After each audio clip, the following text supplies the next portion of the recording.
जय सिया राम। युद्ध हमेशा सीमाओं पर नहीं लड़ा जाते हैं। कभी कभी इसका सबसे बड़ा असर हमारे रसोई घर में दिखता है। जब मिडिल ईस्ट में ईरान इजराइल संघर्ष शुरू हुआ तो भारत के करोड़ों घरों में किसी ने सोचा भी नहीं था कि इस युद्ध की आंच सीधे उनके चूल्हे तक पहुंचेगी। लेकिन आज हकीकत क्या है? गैस सिलेंडर महंगे हो रहे हैं, पेट्रोल डीजल की चिंताएं बढ़ रही हैं और आम आदमी की जेब पर जिसका सीधा असर पड़ रहा है। युद्ध हजारों किलोमीटर दूर हो रहा है, लेकिन असर सीधे भारत में आ रहा है। भारत भले ही युद्ध में शामिल नहीं है, लेकिन भारत की एक बहुत बड़ी मजबूरी है खाड़ी के देशों पर ऊर्जा की निर्भरता। जब गैस खत्म हो गई तो उस समय एक आदमी की कहानी क्या बनती है? उस आदमी की स्वयं की जवानी एक कहानी है। आज सुबह जब मेरी माँ ने रसोई में जाकर गैस जलाने की कोशिश की तो चूल्हा नहीं जला। पहले तो लगा शायद रेगुलेटर ढीला होगा, फिर सिलेंडर को हिलाकर देखा, लेकिन सच्चाई कुछ और ही थी। गैस खत्म हो चुकी थी। माँ कुछ पल तक चुप खड़ी रही, फिर धीरे से बोली, बेटा, नया सिलेंडर तो कल ही बुक किया था ना? मैंने मोबाइल निकाला, बुकिंग चेक की, स्टेटस दिखा रहा था पेंडिंग। पहले ऐसा नहीं होता था, 1-2 दिन में सिलेंडर आ जाता था, लेकिन इस बार 4 दिन हो गए थे और आज घर में खाना बनाने के लिए गैस नहीं थी। माँ ने धीरे से कहा, कोई बात नहीं, आज बाहर से कुछ मंगा लेते हैं। लेकिन मैं जानता था यह कोई बात नहीं थी। यह एक मजबूरी थी, हम जैसे लाखों परिवारों के लिए। एलपीजी गैस सिर्फ एक सुविधा नहीं है, यह हमारी रोजमर्रा की जरूरत है। सुबह की चाय से लेकर रात के खाने तक सब कुछ इसी पर निर्भर करता है।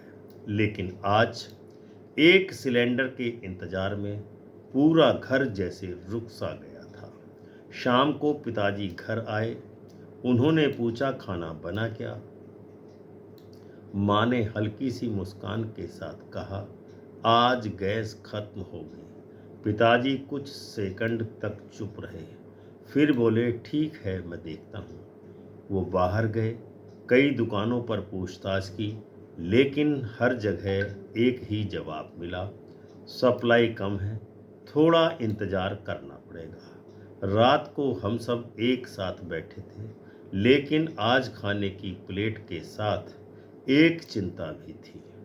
पिताजी धीरे से बोले, ये सब उस युद्ध का असर है। मैंने पूछा, कौन सा युद्ध? उन्होंने कहा, ईरान इजराइल अमेरिका का युद्ध। मैं हैरान था, हजारों किलोमीटर दूर हो रहे युद्ध का सीधा असर हमारे घर की रसोई पर कैसे पड़ सकता है? फिर पिताजी ने समझाया, बेटा, भारत अपनी गैस और तेल का बड़ा हिस्सा मिडिल ईस्ट से मंगाता है और जब वहाँ युद्ध होता है तो सप्लाई निश्चित ही प्रभावित होती है। उस दिन मुझे समझ आया कि युद्ध सिर्फ बॉर्डर पर ही नहीं होता, उसका असर हर उस घर में होता है जहाँ चूल्हा जलता है। अगले दिन माँ ने एक पुराना स्टोव निकाला जो सालों से इस्तेमाल नहीं हुआ था। उसमें मिट्टी का तेल डालकर किसी तरह चाय बनाई। उस चाय का स्वाद आज तक याद है। उसमें चीनी कम थी, लेकिन मजबूरी ज़्यादा थी। धीरे धीरे घर में बातें बदलने लगी। आज गैस बचाकर इस्तेमाल करो, एक टाइम ही खाना बना लेते हैं, बाहर का खर्च कम करना पड़ेगा।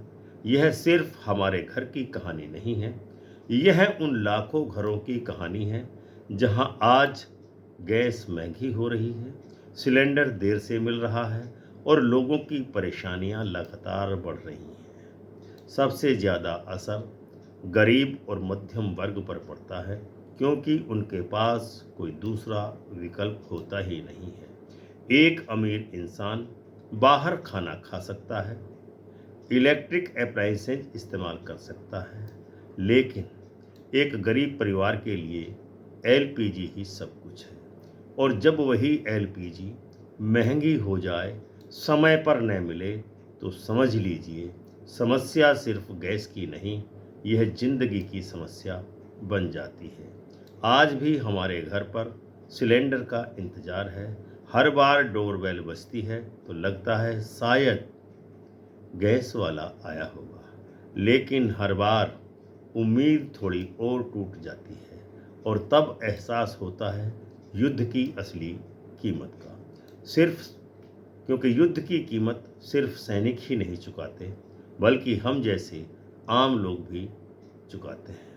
आज जब भी टीवी पर खबर देखता हूँ तो मिसाइल, एयर स्ट्राइक, युद्ध, तो मेरे दिमाग में सिर्फ एक ही ख्याल आता है, क्या इसका असर फिर से हमारी रसोई पर पड़ेगा? और शायद यही आज के समय की सबसे बड़ी सच्चाई है। डेटा कहता है कि भारत अपनी एलपीजी की लगभग 60% ज़रूरत का आयात करता है और इसमें से 80 से 90% जो गैस और तेल की सप्लाई आती है वो मिडिल ईस्ट से ही आती है। यानी अगर मिडिल ईस्ट में युद्ध होता है तो उसका असर भारत की रसोई तक पहुंचना तय है। सिलेंडर क्यों महंगा हो रहा है? जब युद्ध शुरू हुआ था ईरान इजराइल का, तो सबसे पहले असर पड़ा ग्लोबल क्रूड ऑयल पर और गैस सप्लाई चेन पर। इसके बाद क्या हुआ? एलपीजी की कीमत में 60 रुपये पर सिलेंडर की वृद्धि हुई। कॉमर्शियल सिलेंडर लगभग 100 रुपये प्लस महंगा हो गया। ट्रांसपोर्ट कॉस्ट बढ़ने लगी, सप्लाई चेन अस्थिर हो गई और इसका सीधा असर पड़ा हमारे घर की रसोई पर, छोटे होटल और ढाबों पर, स्कूलों की कैंटीन पर और मध्यम वर्गीय परिवार। जरा सोच कर देखिए कि एक मध्यम वर्गीय परिवार पहले ही महंगाई, ईएमआई, स्कूल फीस से जूझ रहा है। अब हर महीने गैस सिलेंडर का खर्चा बढ़ गया है। कई जगहों पर रिपोर्ट्स आई हैं कि सिलेंडर में मिलने में देरी हो रही है। बुकिंग के बाद कई कई दिन तक इंतज़ार करना पड़ रहा है। ब्लैक मार्केटिंग की शिकायतें भी आ रही हैं। कुछ शहरों में तो हालात इतने ख़राब हो चुके हैं कि क्या कहा जाए। होटल लकड़ी के चूल्हे पर खाना बनाने लगे हैं। क्या सच में गैस की कमी है?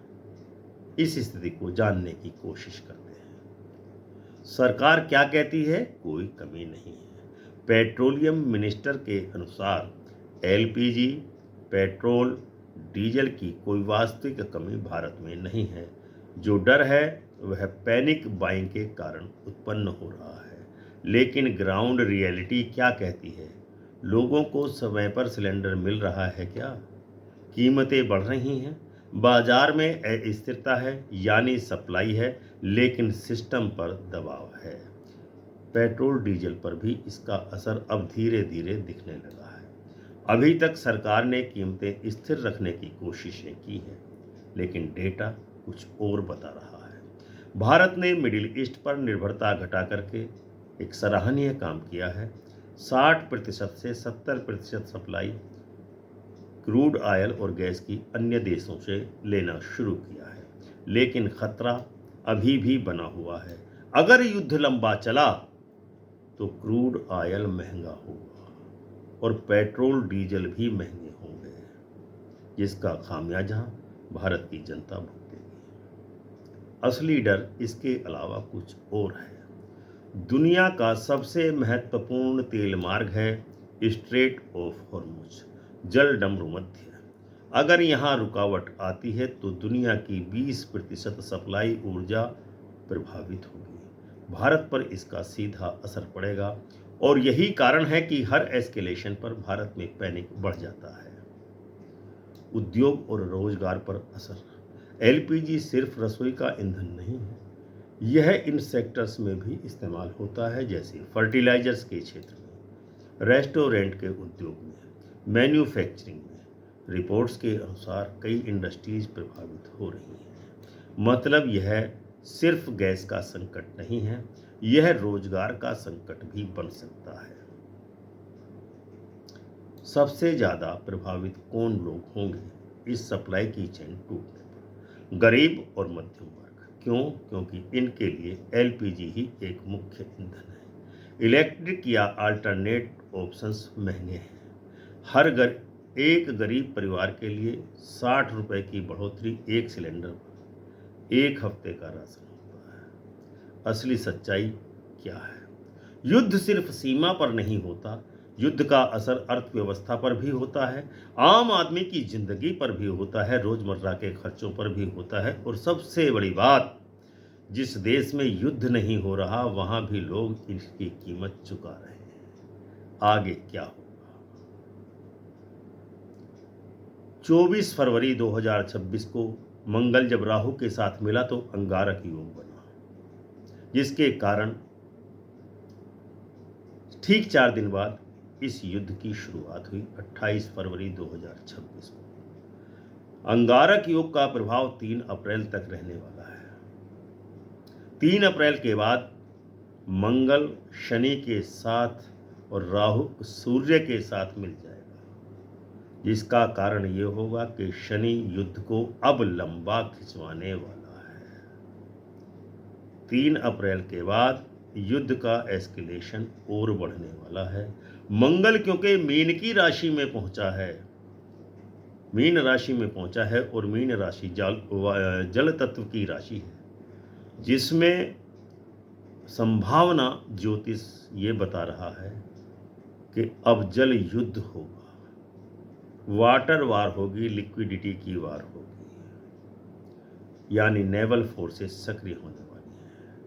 शनि इस युद्ध को अब लंबा खिंचवाने वाला है, क्योंकि 19 अप्रैल तक शनि अस्त अवस्था में है, उसके साथ मंगल पहुंचा है और सूर्य भी, जिसके कारण 19 अप्रैल तक कोई स्थिति नहीं दिख रही युद्ध के शांत होने की। लेकिन अगर युद्ध बढ़ता है तो एलपीजी और महंगी हो सकती है, पेट्रोल डीजल पर दबाव और बढ़ सकता है।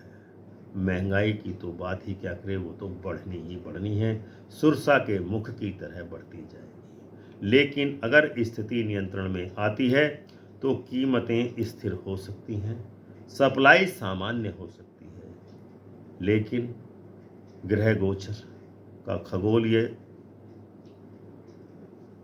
ब्रह्मांड में घूमना वो ये बता रहा है कि युद्ध अभी रुकने की संभावना कम है। आज ही ईरान ने बहुत तगड़े हमले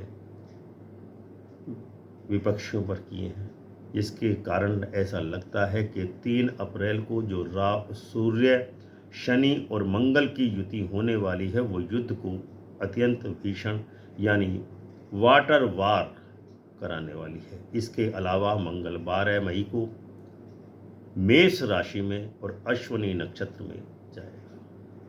मेष राशि में मंगल अपनी स्वयं की राशि पर होगा, वहां मंगल और बलवान होगा।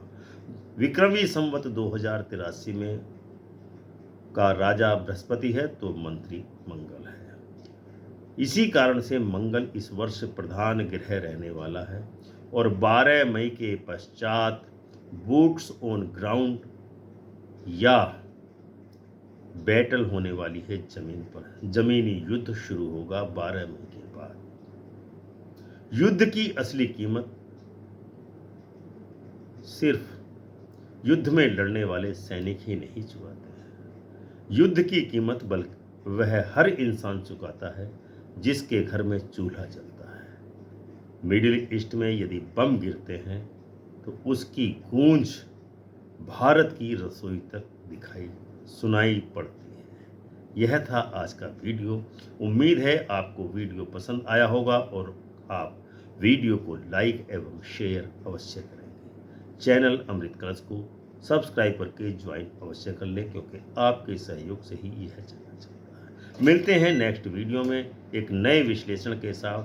तब तक आज्ञा दीजिए। प्रेम से बोलिए जय सिया राम।